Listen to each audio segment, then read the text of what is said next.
Il-programm tagħna Għawdex illum ta' spiss nirreferu għalih bħala leħen Għawdex fuq ix-xandir nazzjonali. Il-programm issa jinsab fil-31 sena tiegħu li matulhom ta' kull ġimgħa iwassal tarif varju relatat ma' gżiritna.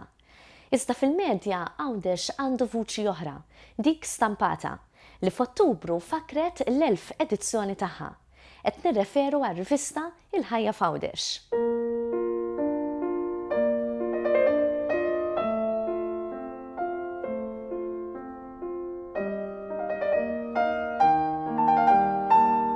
Fil-bidu din ir-rivista twildet bħala ġurnal b'isem Għawdex. Bl-ewwel edizzjoni toħroġ fl-10 ta' Ġunju tas-sena 1945. L-ewwel editur kien Patria Kursu Xerri u warajh l-isqof Nicole Kawki. Mal-medda tas snin Il-Ħajja f'Għawdex bidlet il-libsa tagħha kif ukoll l-edituri. Iżda l-għanijiet u l-valuri l-ħadnet baqgħu dejjem konsistenti. Kellha bħala skop ewlieni tagħha dik li tkun il-vuċi tal-Knisja f'Għawdex, il-vuċi fuq diversi sitwazzjonijiet soċjali li kienu qed jevolvu, il-vuċi fuq il-Knisja illi kienet qiegħda tinbidel mhux fit-tagħlim naturalment, imma fil-mod li tippreżenta ruħha quddiem is-soċjetà ta' żmienna. Qegħdin insemmu iż-żmien ta' qabel is-sena 60, is-sittinijiet fejn kien għadu ma seħħx il-Kunċilju Vatikan it-Tieni. U r-rivista Il-Ħajja f'Għawdex, naturalment wara l-ġurnal, ippruvat tressaq dawn l-idejat ġodda u titfa' dawl fuq il-problemi soċjali ta' żminijiet li kienet fihom. Kien sforz mhux żgħir tal-Djoċesi ta' Għawdex illi tippubblika din ir-rivista u tieħu ħsieb illi tasal kull xahar għand il-familji tagħna. Jiena kont imdaħħal fir-rivista bħala direttur tal-Lumen Christi Media Center fil-bidu tas-snin 90, meta mbagħad lejn is-sena 2000 tajna l-libsa li għandha llum ir-rivista Djoċesana. Kif qed ngħid, sforz ta' ħafna u sforz volontarju ta' ħafna. Aħna jippruvajna illi nkunu il-vuċi tal-Knisja fuq diversi sitwazzjonijiet u provajna wkoll nirrekordjaw, nirreġistraw għal ġenerazzjonijiet illi kellhom jiġu warajna dawk l-emozzjonijiet illi konna nħossu fuq sitwazzjonijiet diversi. Ipprovajna wkoll ċerti nies illi kienu arkivji ambulanti, arkivji mexjin, nagħtuhom l-opportunità li jikkomunikaw u jirreġistraw darba għal dejjem dak it-tarif li kienu jaħżnu fil-moħħ u fil-qalb tagħhom. Jiena naħseb illi r-rivista minkejja illi kif nafu mill-istatistiċi il-qari qiegħed jonqos kemm tar-rivisti u anke tal-karta stampata, għad baqala ħafna l-għan ewlieni tagħha li tibqa' taqdih ukoll fi żminijietna. Jien nagħmel appell lill-Lawċin u lil dawk kollha li għandhom għall-qalbhom il-kitba Maltija biex jappoġġjaw l-rivista Djoċesana ta' Għawdex. Għaliex taf tkun vuċi dejjem ħajja, taf tkun vuċi dejjem ġdida. U aħna għandna bżonn din li l-Knisja tkellimna u ddawwanna anke fid-dlamijiet u d-dellijiet ta' żminijietna. Bħal kull settur ieħor tal-medja, anke r-rivista Il-Ħajja f'Għawdex tgħaddi minn bidliet u żviluppi sabiex tibqa' sors ta' tarif validu u fl-istess waqt tinteressa lil qarrej. Dan fi żmien fejn il-medja stampata qed tirreġistra tnaqqis ta' qarrejja. Francesco Pio Attart u l-editur attwali tar-rivista Djoċesana Għawċija x'ikkummenta. Matul dawn it-73 sena, matul dawn l-1000 ħarġa, ir-rivista rat diversi bidliet, żviluppi għall-aħjar. Bdiet fl-1945 bħala ġurnal bl-isem Għawdex illi kien joħroġ aktar minn darba f'xahar. Ma' żmien inbidlet għar-rivista kif nafuha llum, grazzi wkoll għall-ħidma tal-isqof dak iż-żmien kien għadu l-editur tagħha Nicole Giuseppe Kawki. Fl-aħħar snin rajnija tiġi iktar immodernizzata biex tkun tista' tolqot aktar il-gosti tal-qarrejja fi żminijietna. Però minkejja dawn il-bidliet kollha baqgħet ħaġa fissa il-fatt li Il-Ħajja f'Għawdex kienet u għadha l-uniku rivista stampata bil-Malti li toħroġ fuq bażi jekk regolari dwar il-Gżira Għawċija. Ma dawn il-bidliet li saru, issa bżonn inħarsu l-qudiem u ngħidu kif hemm bżonn tinbidel din ir-rivista biex tindirizza l-bżonnijiet tal-lum. Żgur li Barra li nħarsu lura u nifirħu bis-suċċessi tagħha, hemm bżonn ukoll nistaqsu lil nfusna kif tista' tkompli tkun rivista attrajenti u fl-istess ħin illi tiġbor il-ħajja Awċija f'dawn il-paġni li joħorġu kull xahar. Ir-rivista hija strument biex tiżviluppa s-sens ta' appartenenza fil-Kastana Għawdex. Kemm nistgħu ngħidu li l-ħajja f'Għawdex qed tgħin fl-iżvilupp u fl-għarfien tal-identità tal-gżira. Joe Bsajla, edukatur u kittieb, kien editur għal 10 snin. L-identità importanti, imma llum il-kunċett ta' identità ġor miegħu ċertu riskju jekk dan il-kunċett ikun miġjub fl-estrem. Wieħed irid jitkellem fuq l-identità biex ngħid hekk bla għal tal-inċertezza. Hemm identità kollettiva u hemm identità individwali. Issa rivista bħal mejja l-ħajja f'Għawdex trid naturalment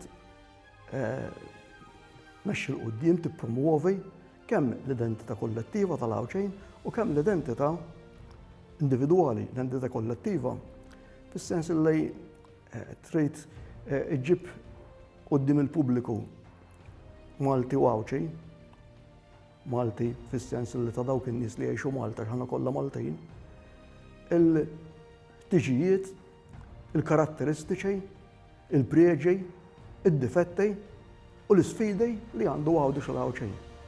L-identità individwali imbagħad titissaħħaħ in-nies Għawċejn, il-persuni Għawċejn f'dik li jagħmilhom Għawċejn. F'dan is-sens l-identità individwali jissaħħaħ imbagħad l-identità kollettiva għaliex dak li jkun iħossu iktar appartenenti, jħoss sens ta' appartenenza lejn dik is-soċjetà u lejn il-komunità Għawċija. Issa aħna qed ngħixu fi żmien meta l-kultura Għawċija għaddejja fi vjaġġ u jien ngħid fi vjaġġ passi maġlejn.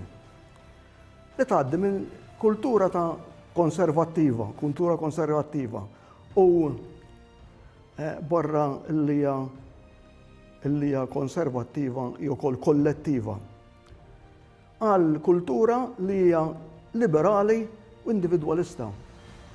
Dan biżżejjed naraw ftit madwarna.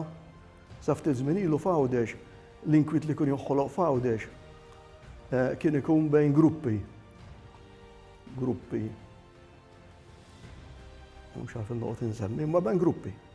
Illum l-inkwiet li joħoloq f'Għawdex huwa bejn persuni fil-familji, dan kollu ġifieri għaddej minn dak il-vjaġġ, Għaldaqstant, wieħed irid jaqra ftit l-identità fejn se twassal, hemm punt ieħor li forsi wieħed irid jitkellem fuqu. L-identità Għawċija hija f'kompetizzjoni mal-identità Maltija. Hemm bżonn li jkun hemm bilanċ bejn l-identità tal-Għawċej u l-identità tal-Malti. Għax jista' jsir jekk din l-identità toħodha fl-estrem, jista' jkun hemm kompetizzjoni bejn l-identità Għawċija u l-identità Maltija, imma aħna nafu li aħna pajjiż wieħed.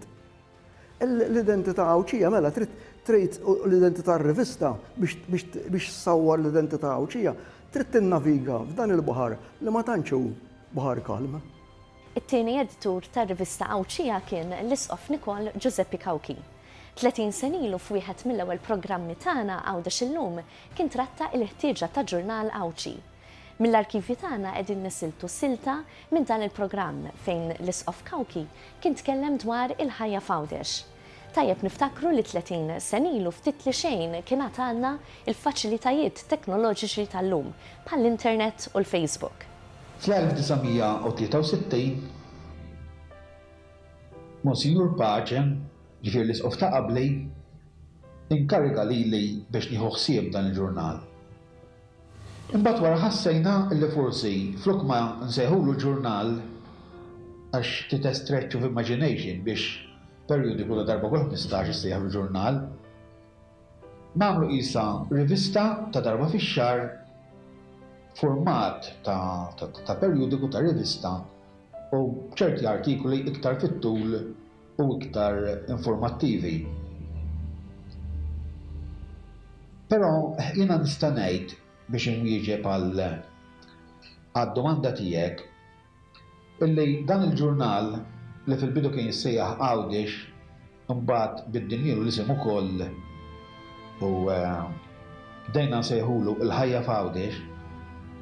Kellu l-ups and downs tiegħu. Kien hemm ċertu snin li kien popolari ħafna u snin oħra li n-numru tal-qarrejja tal-ġurnal xkien ħafna fil-qatt. Sa mill-ewwel pubblikazzjoni il-Ħajja Fawdex dejjem ippruvat tħares il-qudiem. Illum ngħixu f'dinja teknoloġika fejn l-aħbarijiet u kull forma ta' tarif jista' jinkiseb f'ħakkatejn, saħansitra permezz tal-mowbajl. Għaldaqstant il-mistoqsija ta' 30 sena ilu jekk Fawdex għandux bżonn li jkollu r-rivista tiegħu tibqa' rilevanti anke llum. X'inhuma l-isfidi tal-preżent? Il-Ħajja Fawdex għandha bħala rivista għandha vokazzjoni. Ilha b'din il-vokazzjoni għal 73 sena. U semmit il-Ħajja Fawdex, imbagħad hemm sottotitlu li jgħid il-leħen tal-Awċejn għal 73 sena. Mela trid tibqa' il-leħen tal-Awċejn, hija vokazzjoni li għandha il-Ħajja Fawdex li tkun il-leħen tal-Awċejn. Imma hija wkoll rivista tad-Djoċesi. Mela allura trid tkun mezz li tmexxi l-kultura nisranija. U ma dawn iż-żewġ binarji li joħolqu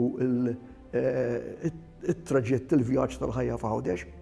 Issa f'dawn iż-żewġ binarji rridu jkunu ppreżentati b'mod li jinteressaw lill-qarrejja u dak li nixtieq jien li nawgurala lill-Ħajja Fawdex li ssib mod kif fis-snin li ġejjin li mhumiex snin li għandhom li differenti ħafna mis-snin li għaddew, issib qarrejja u ssib abbonati u ssib kontributuri li adattaw għal dan il-fenomenu ġdejt.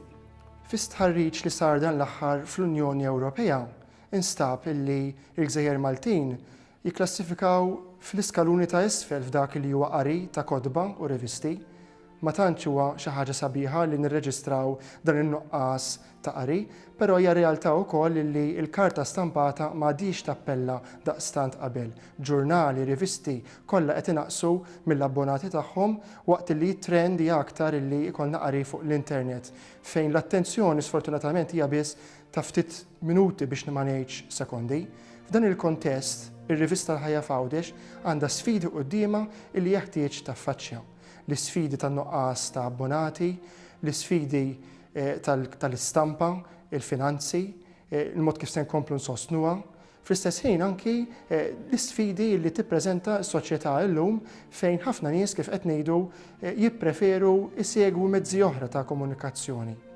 Sa frattant, hemm missjoni li aħna rridu nkomplu naqduha, hija dik illi inwasslu il-missjoni tal-Knisja li hija l-evanġelizzazzjoni u fl-istess ħin inkomplu nagħtu dan is-servizz lill-Fawdex. Għalhekk jiena nawgura u nixtieq illi mhux biss inkomplu nsibu is-sosten ta' aktar abbonati u ta' aktar kontributuri, imma anki li nkomplu nagħmlu din ir-reviżjoni sabiex lir-rivista nagħtuha dejjem leħen li jappella żminijiet tal-lum. L-elf ħarġa ta' il-Ħajja Fawdex tfakret b'ċelebrazzjoni ta' qudiesa mill-isqof ta' Fawdex Mario Grech li wera il-fema li hemm bżonn li bħal ġara 73 sena ilu bit-twettiq tal-idea għal din ir-rivista l-Awċin jibqgħu joħolmu.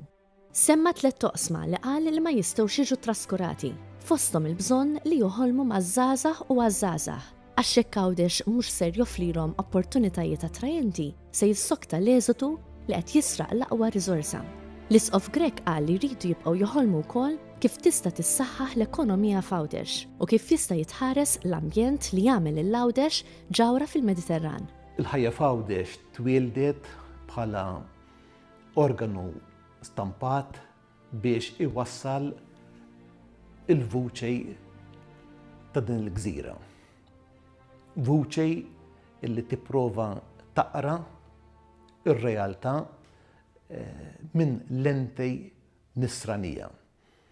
Jiena nħossnej grat ħafna lejn il-predeċessuri tagħna illi mhux biss ħassew il-bżonn li joħolqu din il-vuċej imma sostnewa. Id-Djoċesi hija biex ngħidlek dik li tissussidja ħalli Fawdex ikollu din il-vuċej. Jiena nawgura illi dak illi sar fl-modi jibqa' jsir fil-preżent u fil-futur. Għaliex din il-gżira, dan il-poplu għandu bżonn li jkollu vuċi li tasal. Il-ħajja f'Għawdex hija rivista ta' kull xahar. Allura il-vuċi ma tajjax ħafna, hija vuċi baxxa, imma hemm qiegħda u meta tqejs din il-vuċi mhux dejjem, anzi biex ngħidlek rari, ikollha eku fuq livell nazzjonali, allura iktar u iktar għandna nemmnu f'dan il-ġurnal, iktar u iktar għandna nikkontribwixxu ħalli Għawdex tagħna jibqa' isemma il-leħen tiegħu ma' oħrajn. Dal-aħħar servizz wassalna fit-tmiem ta' programm ieħor minn Għawdex. Nirringrazzakom tal-li oġobkom tibqgħu fil-kumpanija tagħna u nistedinkom sabiex terġgħu tkunu magħna għal bħallum ġimgħa fl-istess ħin. Sakemm nerġgħu niltaqgħu jiena Alison insellmilkom.